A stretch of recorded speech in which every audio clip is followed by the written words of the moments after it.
The last thing my grandfather said to me wasn't "I love you." It wasn't even goodbye. It was a number. A single number, forced out through an oxygen mask. And for 3 years afterward, I thought it was just the ramblings of a dying man's mind. I was wrong. I was 43 years old, sitting in a hospice room in Ohio, drowning in a debt nobody in my life knew about. My wife had stopped waiting for me to change. My daughter had stopped asking when I'd be home. And I still believed, somewhere underneath all of it, that enough money would fix what was broken. Walter Reyes ran a hardware store for 41 years. He never made six figures, never owned more than one car at a time.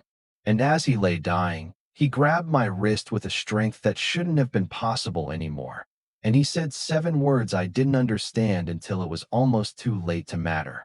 I need to tell you how I got to that room before I tell you what he said. My father, Michael Reyes, died when I was 14. A heart attack in a parking lot outside the plant where he'd worked for 18 years. The kind of death that takes 40 seconds and leaves a family rearranging itself for the next 20 years. He didn't have life insurance worth mentioning.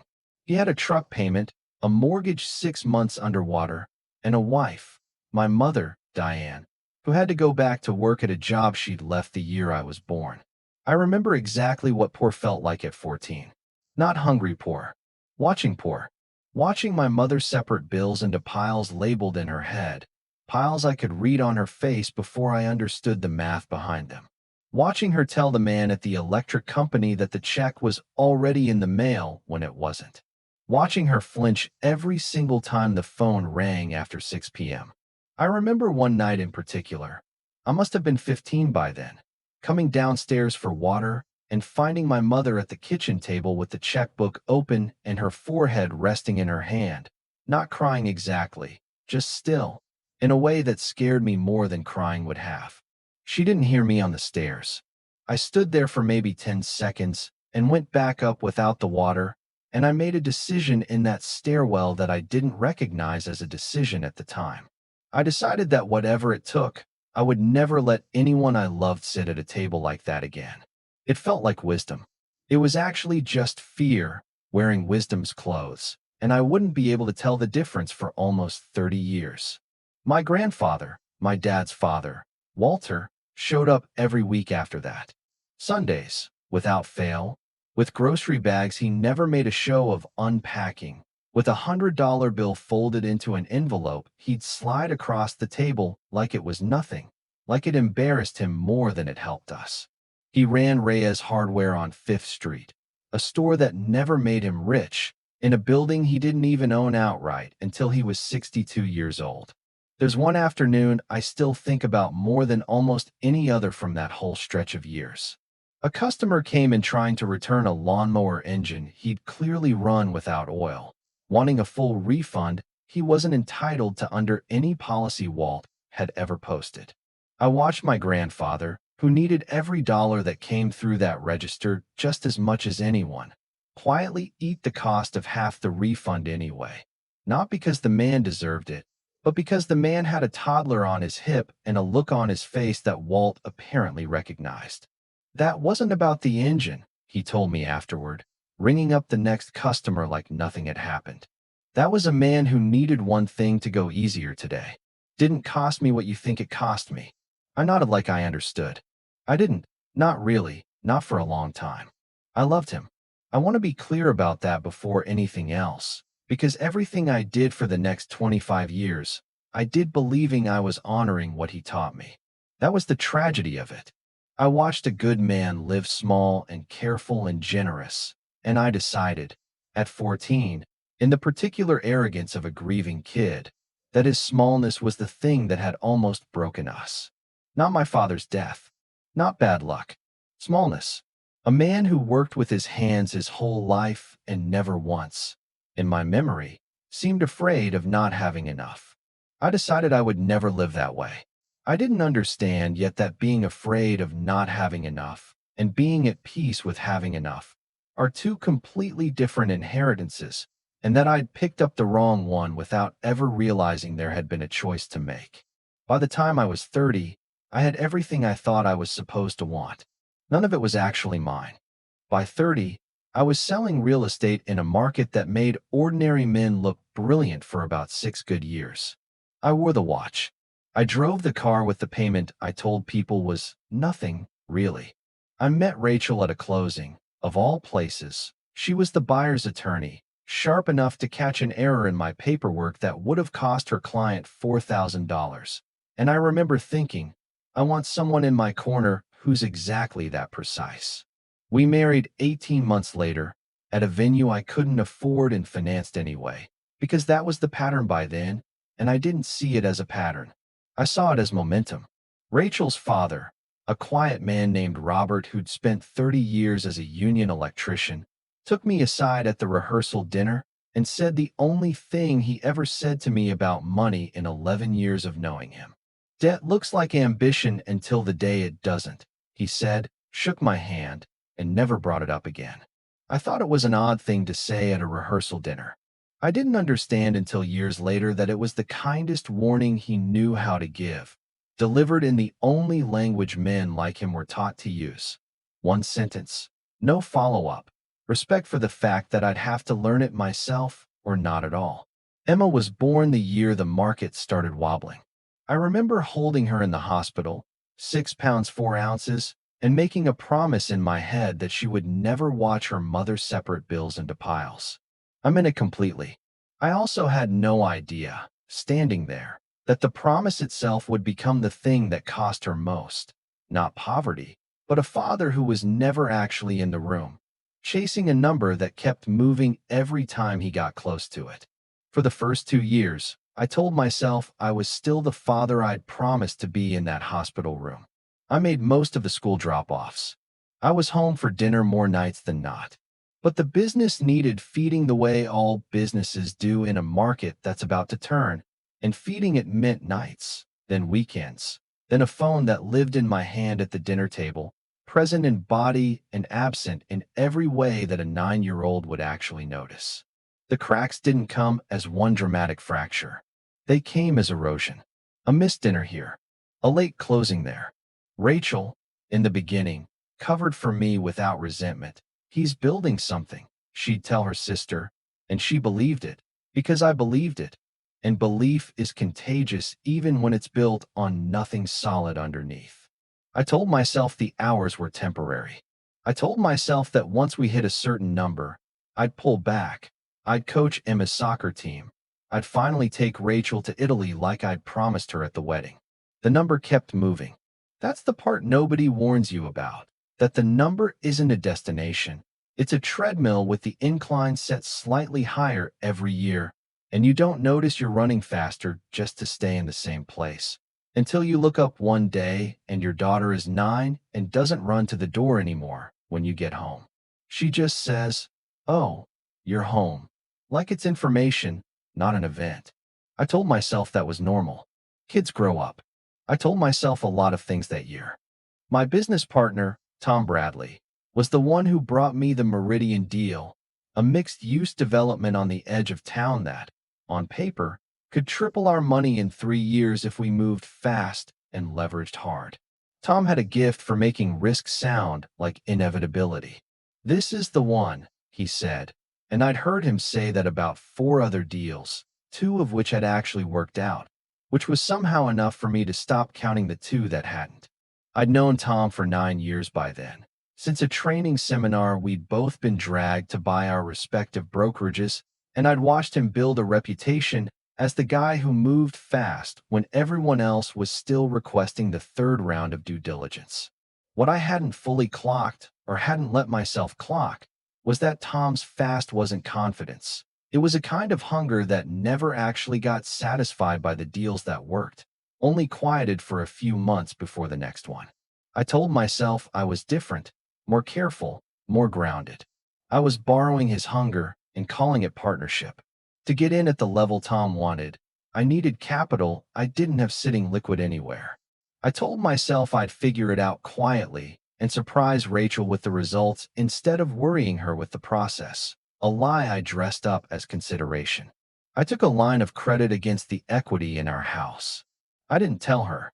I told myself it was temporary, The same word I'd been using about the hours, about the missed dinners, about everything that was slowly becoming permanent under the disguise of temporary.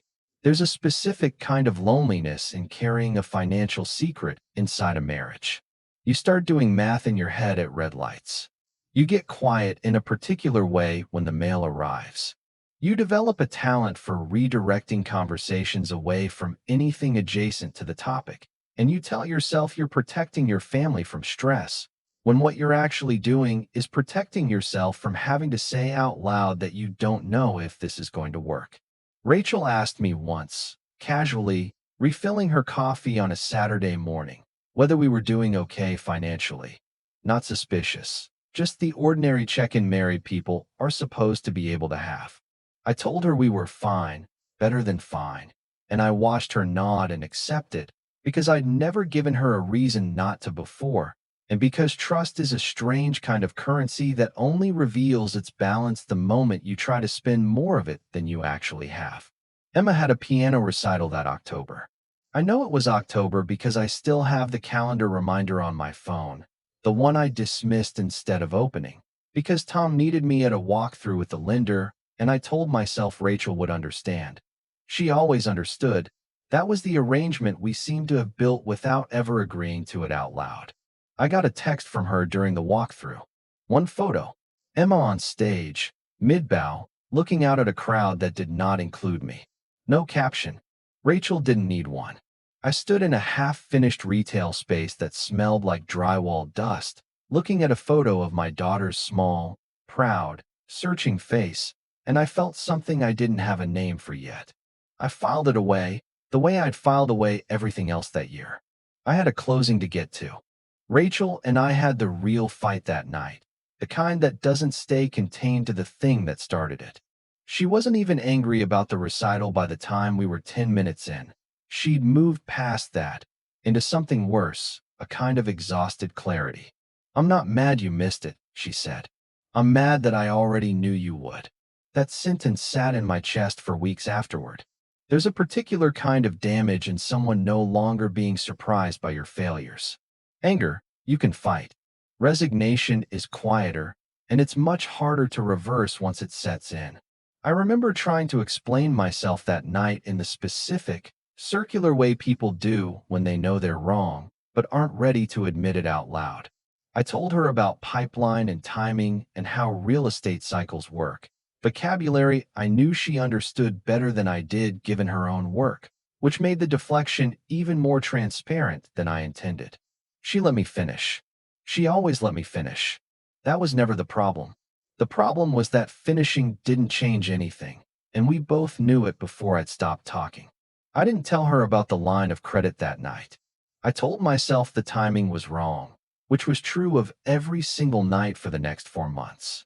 The Meridian deal slowed, permitting delays, a contractor dispute, the ordinary friction of ambitious projects, and every delay cost money we were already borrowed against.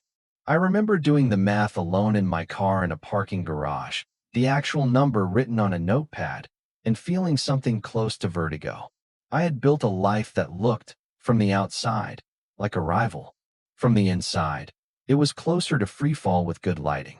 There was a night, maybe 6 weeks before Carol's call, when I sat in that same parking garage and actually opened my banking app with the intention of calling Tom in the morning and pulling out entirely, taking the loss, starting the slow work of digging back to level ground.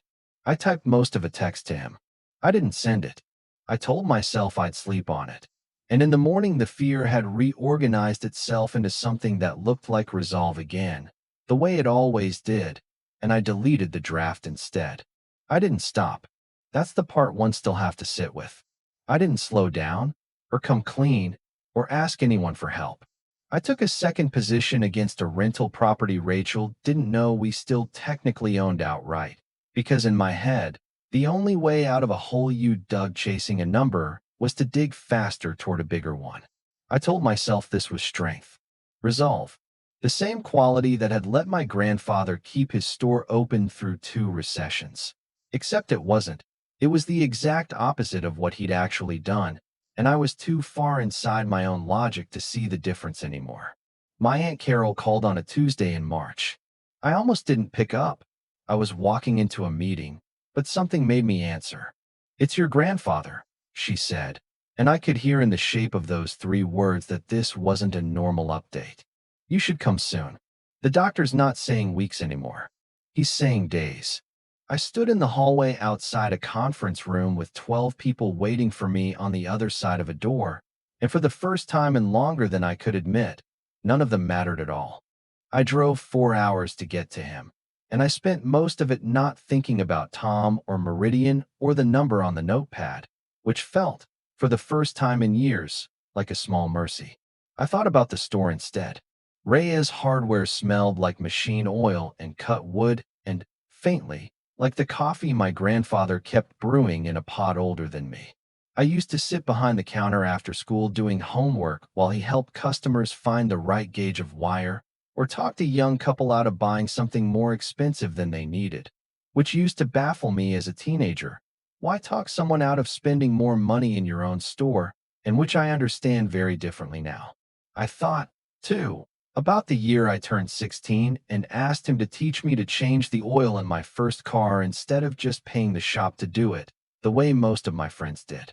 He made me do it wrong twice before he'd let me do it right, not out of stubbornness, I understand now, but because he wanted the mistake to belong to me before the correction did. "Anybody can hand you the answer," he said, wiping his hands on a rag that never seemed to get any cleaner no matter how many times he used it. "Doesn't teach you anything except how to ask for answers." I filed that away as a lesson about cars. It was never about cars. He kept a notebook under the register, not the accounting ledger, that was separate, kept properly for the business. This one was smaller, spiral-bound, soft at the corners from handling. I asked him once, maybe I was 12, what it was. "Just things I keep track of," he said, and put it away before I could see a page, and I never thought about it again for almost 30 years. I got to the hospice around dusk.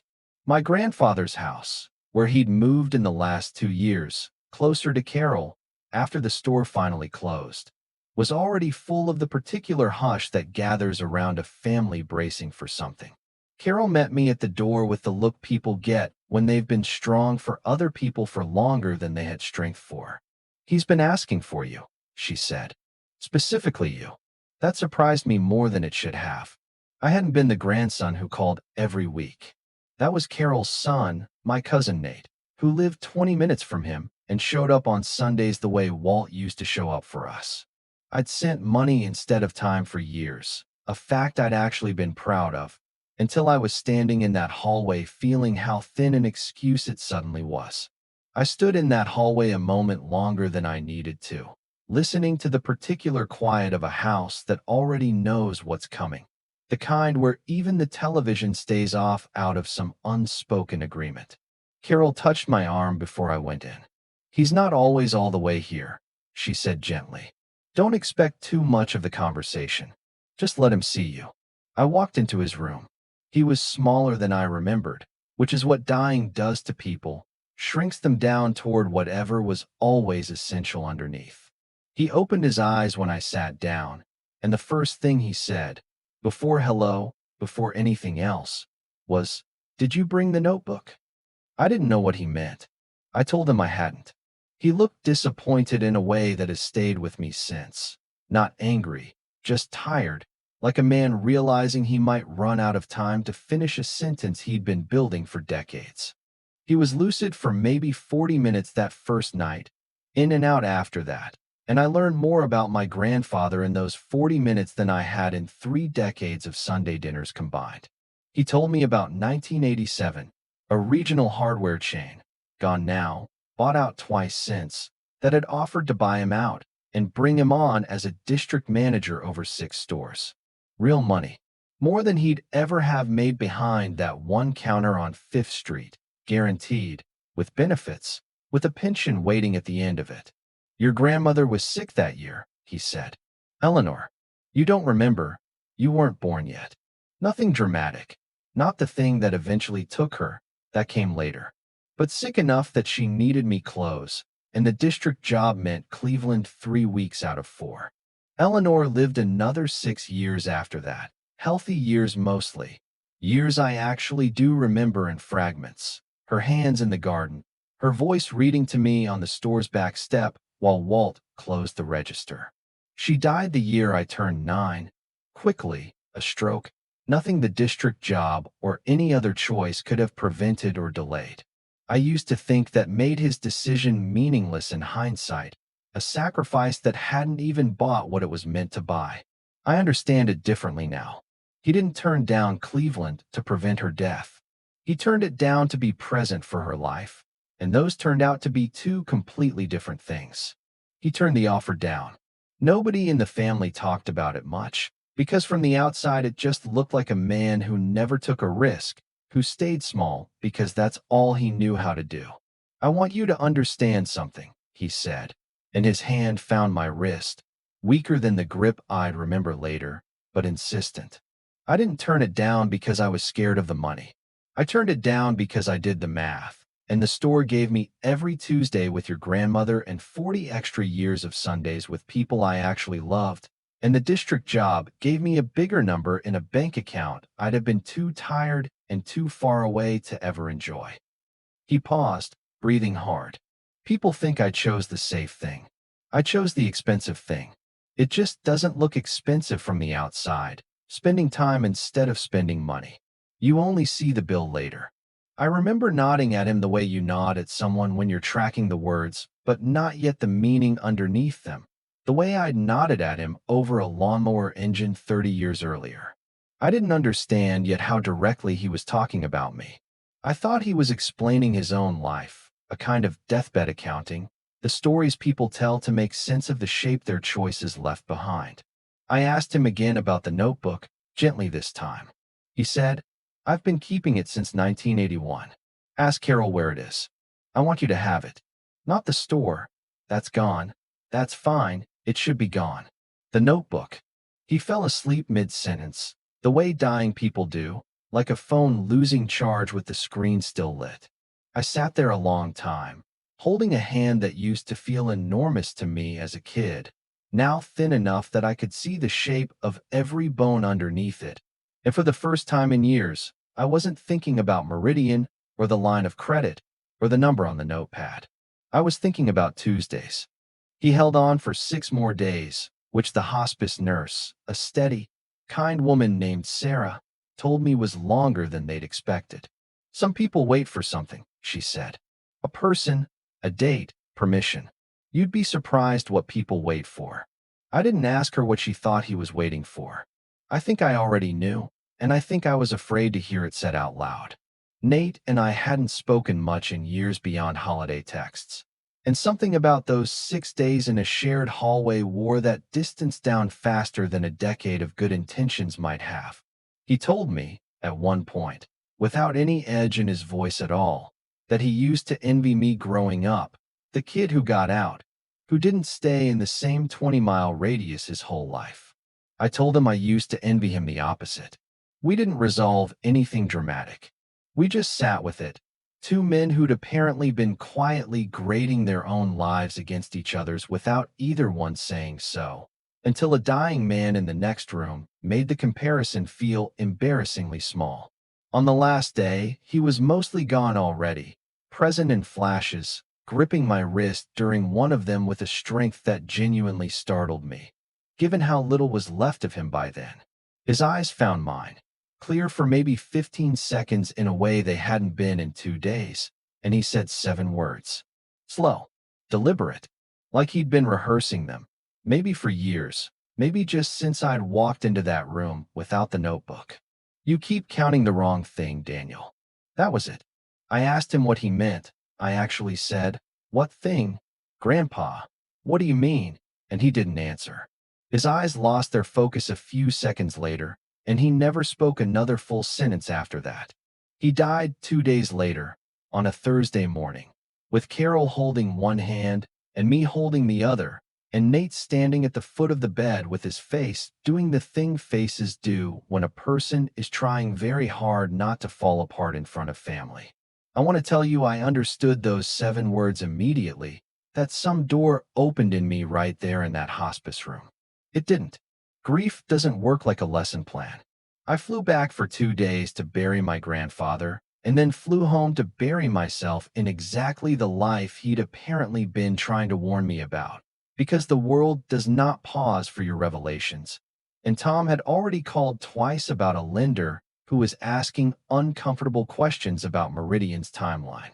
The funeral was small, the way Walt would have wanted it. More people from the old neighborhood than family, several of them telling me stories about him I'd never heard. A roof he'd helped reshingle for a widow 2 streets over the same month Eleanor died. A scholarship he'd quietly funded at the community college for 11 years under a name that wasn't his own. I stood there collecting these fragments like a man realizing, far too late, that he'd been handed a complete book and had only ever read the cover. 3 weeks after the funeral, Rachel found a statement I'd forgotten to intercept from the mail. Not the whole picture, enough. Enough to see the number, enough to understand there was a second loan she'd never agreed to, secured against a property she thought we owned free and clear. I came home to find her sitting at the kitchen table with the envelope open in front of her and Emma's homework spread out on the other end. And Rachel looked up at me with an expression I will remember for the rest of my life. Not rage. Something closer to grief. Like she'd just found out someone she trusted had been a stranger the whole time. Rachel didn't yell. I think I could have handled yelling. She asked one question, how long? And when I told her the real number, not the rounded down version I'd been telling myself, something in her face closed like a door being pulled shut carefully, without slamming, which is somehow so much worse. She told me she needed space to think, and she took Emma to her sister's for what she called a few days, in a voice that made it very clear the few days were not a formality. I sat alone in a house that suddenly felt enormous and expensive and completely empty, and I thought about people who've spent their whole lives building toward a moment, only to find, when they finally arrive, that the moment is just a room with nobody in it. I think most people who've chased the wrong thing for long enough know exactly what that room feels like. Maybe you do too. Maybe that's part of why you're still watching this. I didn't sleep that night, not really. I sat in Emma's empty room at one point, on the floor with my back against her bed, looking at a wall of drawings she'd made me over the years that I'd always meant to frame and never had. I thought about the 7 words again. You keep counting the wrong thing, Daniel. And for the first time, I let myself sit with the possibility that he hadn't been confused at the end, that he'd been exact. I drove to Carol's the next morning and asked her about the notebook. She knew exactly where it was. Walt had told her, apparently, months before he got sick, where to find it and who it went to, which meant this hadn't been a deathbed impulse.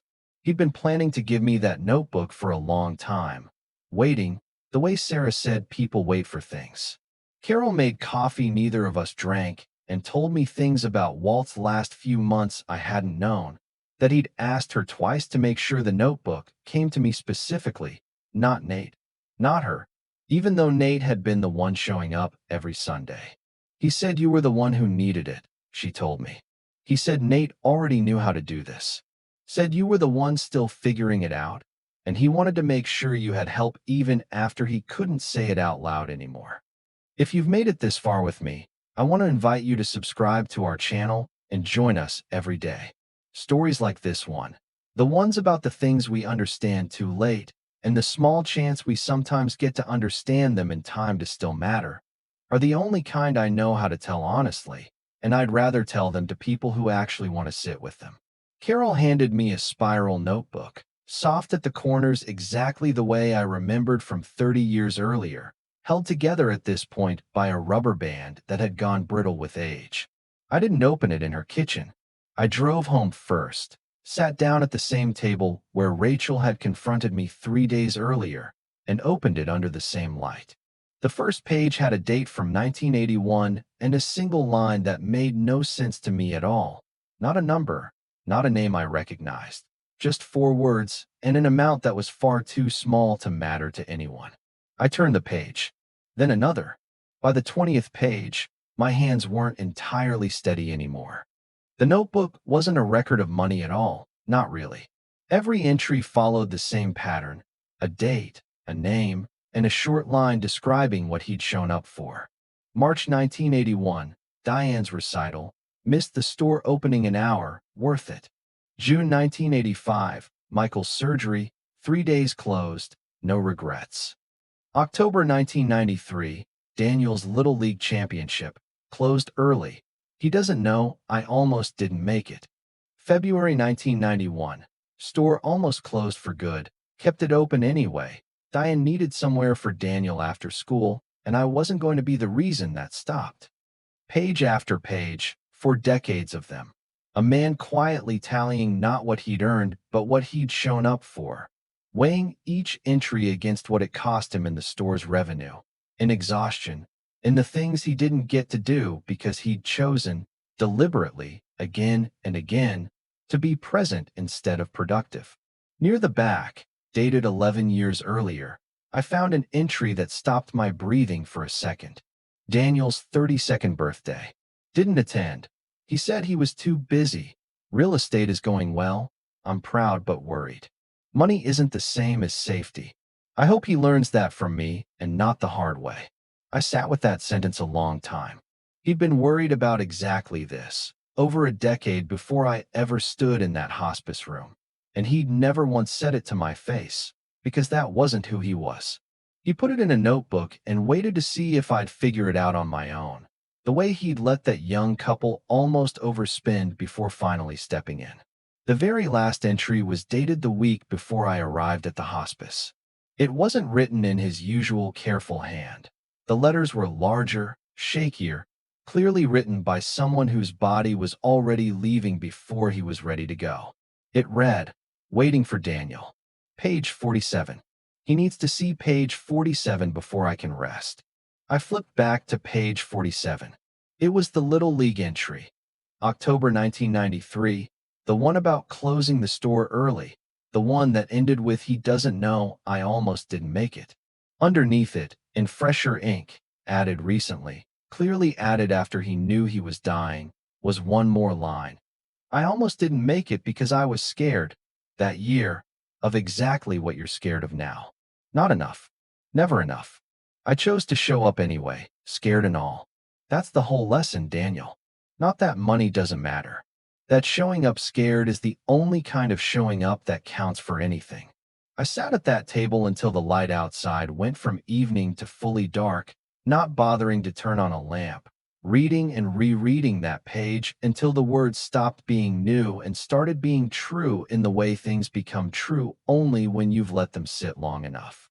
I thought about every version of myself that had stood in a half-finished retail space, or a parking garage, or a hallway outside a conference room, mistaking the fear in my chest for ambition. He'd felt that exact fear. He'd just refused to let it write the story. That was the 7 words made whole. "You keep counting the wrong thing, Daniel." He hadn't meant money was worthless. He'd meant I was counting alone, in private, terrified, instead of counting the only thing that had ever actually kept our family standing upright. The Tuesdays, the recitals, the time someone showed up scared anyway. I called Tom the next morning and told him I was out of Meridian, all the way out, whatever it cost me to exit the position now instead of riding it further into the ground. He argued. He told me I was making an emotional decision, and he wasn't wrong, except he said it like emotional was the same as foolish, and I've come to believe that's exactly backward. The years I spent making purely rational, purely strategic decisions about my own family were the foolish ones, just dressed up in a suit that made them look wise. Tom and I don't work together anymore. Not out of any dramatic falling out, just a quiet drifting that happens when two people stop needing the same thing from each other. Meridian eventually closed, for what it's worth, and did fine for the investors who stayed in. Better than fine, actually, which used to feel like proof I'd made a mistake, and now mostly just feels like information. Different math produces different answers. I'd finally started using the version of the math that accounted for everything, not just the part that fit on a spreadsheet. I lost money getting out. I want to be honest about that. Because I think stories like this one sometimes skip the part where doing the right thing is expensive in ways that don't resolve themselves neatly. I sold the rental property at a number that barely covered what I owed against it. I liquidated things I'd been proud of owning.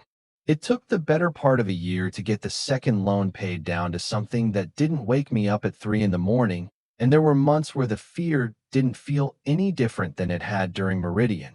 It just finally had a better reason behind it. Rachel came home after 11 days at her sister's. I told her everything, not the rounded version, not the version that made me look like a man who'd made one mistake instead of 100 small ones. The actual truth, including the part where I understood, now, that the lying had hurt her more than the debt itself, because the debt was a number and the lying was a referendum on whether I thought she could handle the truth about her own life. She didn't forgive me that day. I don't think forgiveness works the way we want it to in stories, all at once, tied up neatly before the credits. It came slowly, in small tests I had to keep passing, and some of them I still fail. One of those tests came about 4 months in, when a deal came across my desk that would have meant 3 weekends away in a single month.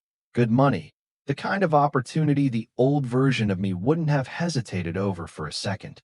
I turned it down without telling Rachel there'd been a decision to make at all, not because I was hiding it, but because I wanted, for once, for the right choice to just be the choice, ordinary and unremarkable, instead of a negotiation I needed credit for.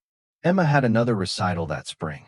Piano again, same auditorium, same slightly too bright stage lights. I got there 40 minutes early and sat in the second row with a program I read 4 times waiting for her name.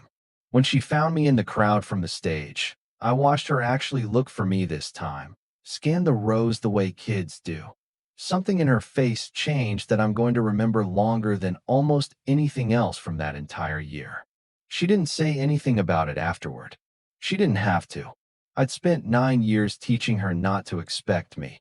And it turns out that lesson can be unlearned, slowly, one Tuesday at a time, if you're willing to keep showing up scared. It's been 3 years now since that hospice room. I still have the notebook. I keep it in a drawer in my office, not hidden exactly, just close, the way you keep the things that recalibrated you. I started my own entries in the back half of it, the empty pages Walt never got to fill. Nothing dramatic. Emma's recital stayed the whole time, no phone. Rachel's birthday, closed the office at 3, drove her to the coast like I promised 11 years ago. Small things. Tuesdays. I still work. I still care about money. I'd be lying if I said the fear disappeared entirely, and I don't think it ever fully does for people who learned young what it costs a family not to have enough. But I count differently now. I check the notebook more than I check the number that used to run through my head at every red light. And somewhere in the last 3 years, the two finally stopped competing for the same space. Reyes Hardware is a nail salon now. I drove past it last month and sat in the parking lot longer than I meant to, thinking about a boy doing homework behind a counter that smelled like machine oil, next to a man who was quietly keeping score of something he never explained. Because some lessons can't be taught directly. They have to be lived alongside someone long enough that they eventually just become part of how you see. My grandfather never got rich. He never got to see whether the notebook worked, whether I'd figure it out in time or find it in a drawer 40 years from now the way I found it in his. I think about that sometimes, that he did the math on his own life and staked everything on a bet he wouldn't live to see the outcome of. That's either the bravest thing I've ever heard of, or the most quietly desperate, and I've stopped needing it to be only one of those things. If there's someone in your life still running the wrong number through their head at every red light, and I think most of us know at least one person like that, some of us are that person. Maybe this is the week you close the store an hour early. Maybe it's the week you show up scared instead of not showing up at all. If this one meant something to you, stay with us. Follow the channel, and if you know somebody who needs to hear it, send it to 5 people today. You'll know exactly who they are. Leave a comment and tell me honestly what you'd write on your own page 47. And if there's a story from your own family that you think deserves to be told here, Tell me that too. I'm listening for the next one.